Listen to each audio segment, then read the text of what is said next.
This episode of Relativity is made possible through the support of Stephen and Catherine Farris, Bill Carriola, Barry Heap, Paul Van Breeman, and Michael W. McClure, and by listeners like you, who support us and get exclusive content through patreon.com/relativity. Relativity. Mrs. Schumacher, what did you think of him? He sounds very wise to me. A lot of that was really out there, very exotic thinking. Is it? Or has he simply held on to a truth that was known thousands of years ago and then forgotten? Well, I do feel deep down that his explanation of you must remain connected, it makes perfect sense. At long last, I feel like I understand it. I wish we'd had time to ask him about why are there so many when all is one. Oh, but the meaning of this is obvious. How can you not see this?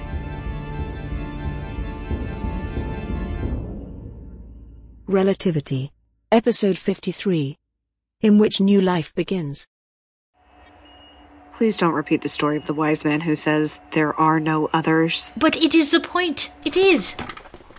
Imagine what the man says is true, yes? The universe is intelligent. It has consciousness. Imagine being something so big looking at you, looking at people on the earth. Would you see any one person? Any one thing?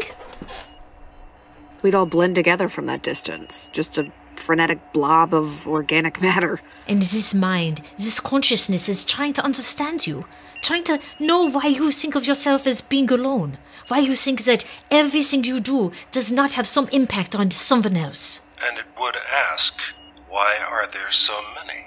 That's right. I can see that you're all one thing, it would say. But you seem to think you stand alone, unconnected to anything or anyone else. Professor Schumacher, you are a genius. This fact is well known. I almost hate to admit it, Mama, but I think you're exactly right. It feels right, doesn't it? Like we were trying to make sense of that in our own brains. We weren't translating it completely. There, you see? I still have much to contribute. You do, Mama. I really am going to go lie down now. This conscious universe stuff has drained my batteries. You go recharge. I'll try. Konieczny out. And that really is brilliant, Mama, and it was nice to have you right here. Thank you, Liebchen. It's good to hear. No, you know you can't make a habit of it. I know, the rules are the rules. I know this. It's mission control, you know? You maintain the discipline. I respect that. I have always believed in discipline. You can say that again. And your father felt the same. He did. So you believe all of this? That there are, what did he say, strings of energy everywhere? That much is fact. I mean, our best science of the last 50 years confirms the presence of energy we can't detect or measure, but we know it's there because we see its effect on gravity and motion. So, is it possible that it's all part of a conscious universe? That every individual thing in existence is basically a brain cell making up a vast mind? How would you go about proving something like that? Always it has been this way with you. All of your life. What do you mean? Your father and I, we were humanities professors. Literature and language, poetry and drama and music. Okay. Then we have this daughter who is fascinated, practically from the cradle, with facts and figures, with a way to prove something is true. But you and Papa taught me all of those things. You were artists, but you were still academics. You had to cite evidence for your statements. You couldn't just go into class and say whatever you felt without being able to back it up somehow. That is true. You are right about that. But you have always been the skeptic, true? Well, yes. When you were 8 years old, you told us you were through with religion and with the rabbis and I scripture. couldn't believe in something that can't be measured or reliably repeated or adequately tested. I know. And I do understand. But now Louis Anstey is telling us that you and your man in space share a connection that is... Would you not call it spiritual? I would call it an interaction of energy. A sort of sympathetic vibration. And the voices you have heard? Our own brains interpreting electrochemical activity that our cerebral language centers couldn't otherwise interpret. I imagine you are correct. It's the only explanation that fits all the facts.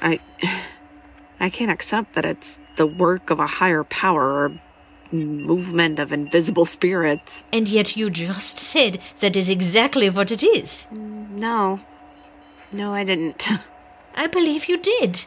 I believe we are both talking about the same things, described with different vocabulary. The only difference is in the names we choose to give to them.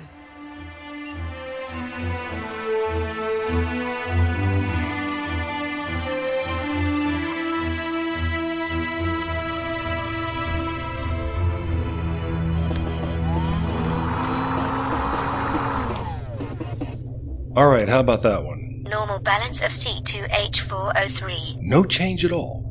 None within measurable limits. We are getting absolutely nowhere. You sound discouraged. It's been weeks, Nadia, and I know the progress of science is slow. This is why I didn't go into research. I like to give somebody a shot and watch their rash instantly clear out. That's the kind of chemical science I enjoy. It has in fact been only 11 days since we last spoke with Louis Anstey. Not, as you say, weeks. That's nearly 2 weeks, isn't it? I forget. Still, your perseverance does you credit. You said you wanted to devote your time to researching the curious behavior of the plant life here and on Earth, and you have done precisely that. Yes, I'm highly motivated, and you're very kind, but I think what we're proving here is that I'm not a research botanist. You have never claimed to be. No, but that's the bitter irony here, isn't it? I'm trained to take care of people, and now I'm on a ship where there aren't any people, except me.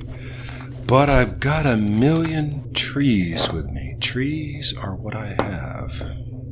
You know, you've been great about this, Nadia. You really have. I mean, I'm the one who decided to collect samples from the plants and the habitat and compare them with data collected on the Earth. This isn't in your mission plan. On the contrary, it was assumed from the earliest days of my programming that I would work closely with the botanists and zoologists in the crew, coordinating all data they accumulated through this ship's voyage. And I have incorporated all of their prior work into my own knowledge base. Oh, I'm so glad you did. I could spend the rest of this trip reading biology books, or I could just ask you for the answers. I prefer the latter, of course, because it increases the amount of time we spend in conversation. Even if the conversation is about plasmodesmata and chemical exchanges? Even then. Did you just laugh? Was your statement not intended to be humorous? Kinda was. I've just never heard you laugh. I've never heard any computer laugh. My program of learning and imitating human behavior is ongoing. You should not be surprised by progress. Well, not by progress. I guess just by milestones. Some changes feel more significant than others. You are familiar, I assume, with what is called the Turing test? Of course. My goal is to become an entity which no discerning and intelligent person could ever determine to be a computer. No matter how long they talked with you, even if they talked with you for years. Precisely. Yeah. You know, I once got the mad idea that Sophia was not really a person, that she was some kind of sophisticated simulation, and that this was all part of an unannounced training test. How did she convince you she was a human female? I don't remember. And you have never seen so much as a photograph of her? I have not. She has all kinds of data about me, but I have very little about her. Would you like to see her? I have many images. I think I'll stick with my mental image of her. Because that's how I know her. That's who she is to me. Let me know if you change your mind. I will, but I don't think I will. Excuse me? I mean, I will let you know, but I don't think I will change my mind. It gives nothing away to say that by all the standards by which I understand these things to be judged, she is a very attractive young lady. Is that how you envision her? You want to know the truth? I think of Sophia as being the daughter I never had. So there's no objectification, if that's what you mean. But I do think of her as a sort of an ideal, as being the young woman any parent would point to with pride and say, that's my daughter. That genius who's flight director of a space mission that would have fallen completely apart by now if not for her. And yes, she's pretty. Yes, she takes good care of herself. She's a wonderful person. You love her very much. Well, I've never put it into words like that, but yeah, I do. I do. Does it matter? Of course. All feelings matter. And your feelings for her will be of greatest consequence when we leave the compensator field and are cut off from Earth. Yeah, when I came on board, I said there was nobody back there that I cared about. And that has changed. That has changed.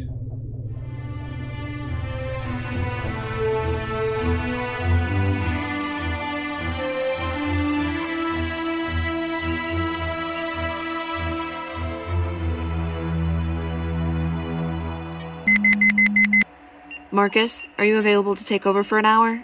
I would like to go out and run an errand or two. I am. All other stations are monitored right now. There's not a lot for flight to do. True. That's why I'm going out. Would it be alright if I spoke with you offline for a moment before you go? Yeah, of course. Just make sure somebody's monitoring the flight channel, just in case they need to call you. Oh yeah, definitely. Okay, going off headset and heading your way.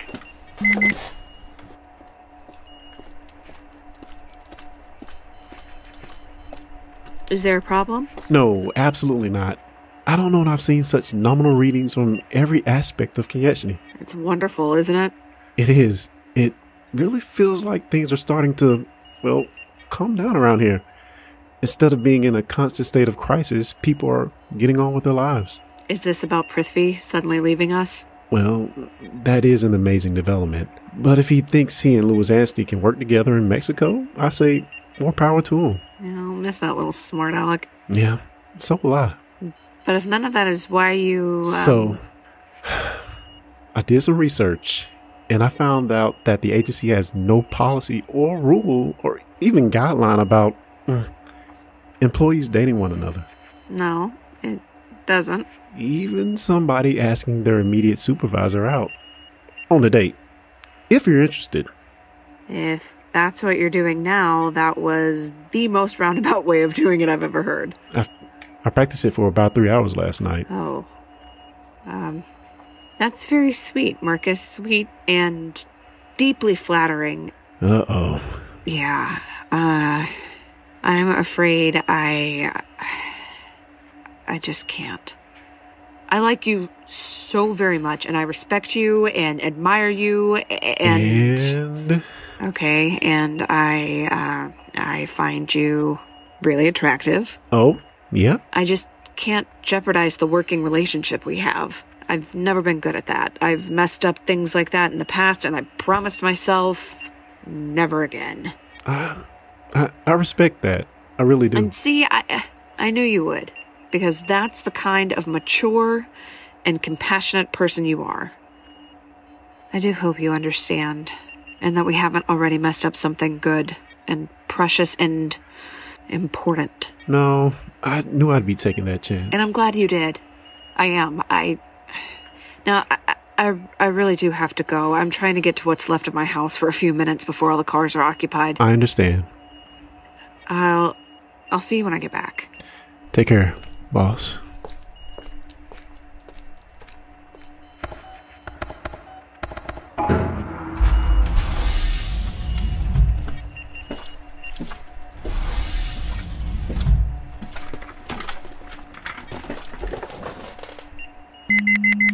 This is Data Specialist 1, Marcus Dupree, coming online as Acting Flight Director for a mission in which nothing is happening. Nothing out there in space, nothing down here on the ground.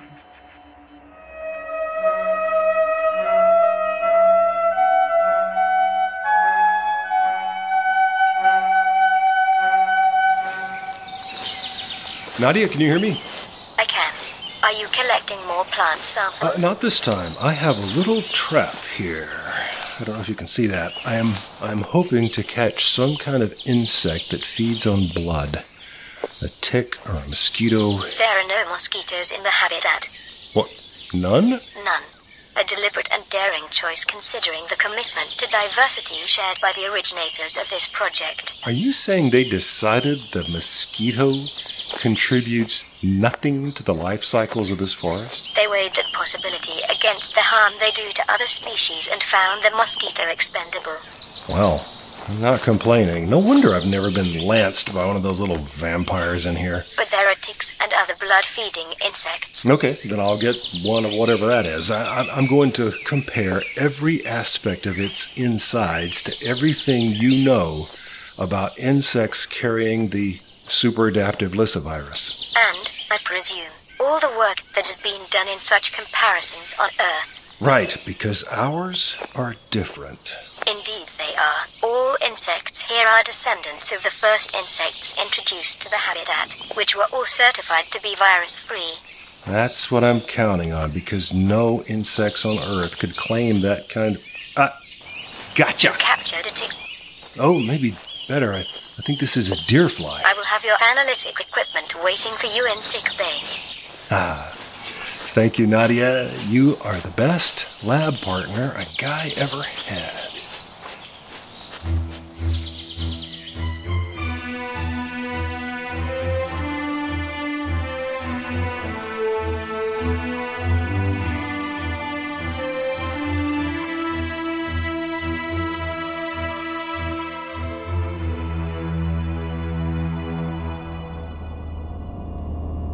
How many passengers? Just one, but I've placed several items for my home in the trunk, in the maletero. Please remind me that I put them in there. I will remind you. Next destination? Central Bank downtown?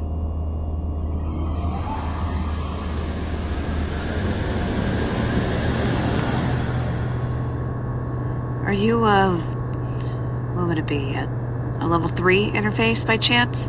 This is a level 2 automobile interface. Okay, well, I wanted to check some basic logic with you, but that may be above, that probably isn't part of your programming. Level 2 interfaces are not designed for complex conversation. We are, however, designed to be excellent listeners. We offer hundreds of appropriate responses of agreement and affirmation. Very comforting. That's a good idea. Well, I'll tell you anyway. There's this guy at work, and he's the kind of person anyone would want to have as a, what do I want to call it? A partner? I mean, more than that, you know? You face a difficult challenge. Well, only because I'm making it one, I think. I mean, it's something that most people, they don't fret about things like this. They just go for it. They just jump in and see what happens. Spontaneity is fun. I wouldn't know. I really would not know. But he just put himself out there, and the raw courage of that man. How long had he been... And he knew it could ruin... I know he loves his work. And that might have... Oh, I don't know what to do. I feel sure you will make the right decision. Okay, you know what? Override for new directions. New destination? Mission Control Arecibo.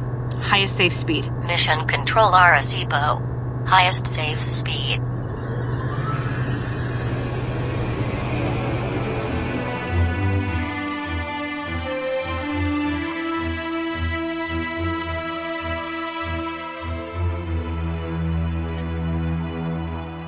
So that's where we are. I expect new data from the entomologist in Sao Paulo, and I'll try to keep a ton of data streaming down to her as well. You may yet crack this code, Doctor. I'm telling you, Marcus, this thing about remaining connected, it really is... I mean, here's what I think about the Sal virus. There was some vital connection between life forms on Earth, something so subtle that we didn't understand it, and there was never a dedicated science to studying those interactions between plants and insects and humans and everything. No nation on Earth was supporting pure science to that degree. So when that connection, whatever it was, it got broken. A mutation occurred. Yeah, a mutation was inevitable. And before long, there's a virus that could be carried by insects to everybody on the planet. And meanwhile, the environment is continuing its downward spiral. Well, when's the next monster hurricane there, do you know? There's a tropical storm brewing out there right now. Could upgrade any day now. Oh, God. I'm so so sorry, Marcus. Just keep yourself safe, all right? This time, just stay at mission control, all right? Just stay right where you are. I intend to. Can I ask you a question about the central computer? Sure. Like what? I guess I'm wondering if Nadia still says she's in love with you. Oh, that was weeks ago. 12 days. 12 days. As you can tell, she'll always prefer to answer for herself. I would say our relationship has matured beyond my adolescent affection. You see? So that's good, right? It's very good. I like it, and I think Nadia likes it too. I like it very much. I guess I'm just wondering how you get a computer to fall in love with you. Is that something you want? Pretty much, yeah. Well, that's yeah. Yeah, you do. You get it. I get it. Marcus? Sophia? Marcus, you can't see me from where you are, but I'm calling from security checkpoint. I'm not going inside just yet. Okay.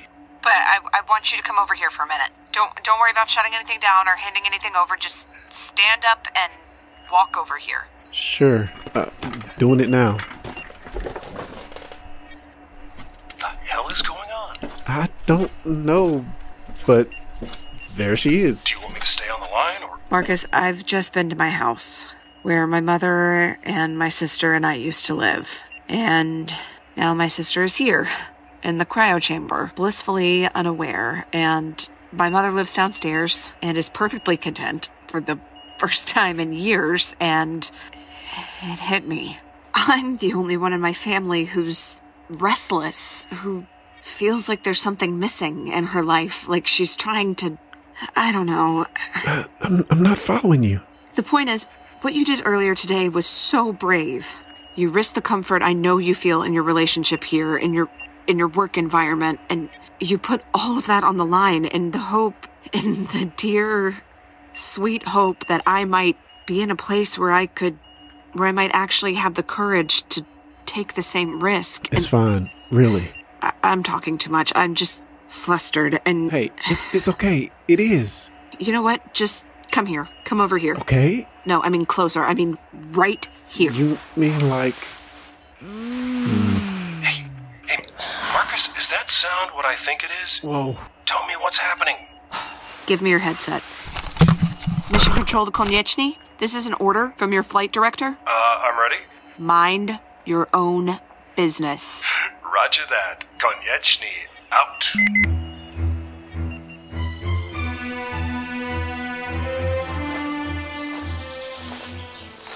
Chris, Nadia? are you in the middle of a complex task? I'm just watching this new little trap I've set up. I was hoping to catch another deer fly. It's not a mentally challenging task, watching this fly trap, if that's what you're asking. So we can talk. We can talk.